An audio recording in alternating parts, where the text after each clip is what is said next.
Hi guys, आप लोग को प्यार भरा मेरा नमस्कार।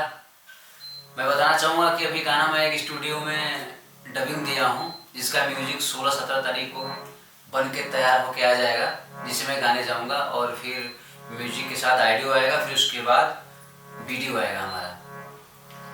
तो आप लोग ढेर सारा प्यार दीजिए ताकि हम अच्छा अच्छा गीत लेके आते रहें इस चैनल पे। और आपको एक हम गीत छोटा सा सुनाना चाहते हैं, सतीश यादव जी का लिखा हुआ है।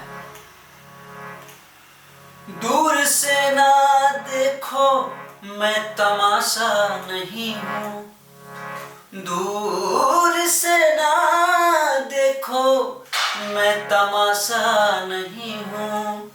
मेरी दुनिया लुटी जा रही है, मेरी दुनिया लुटी जा रही है।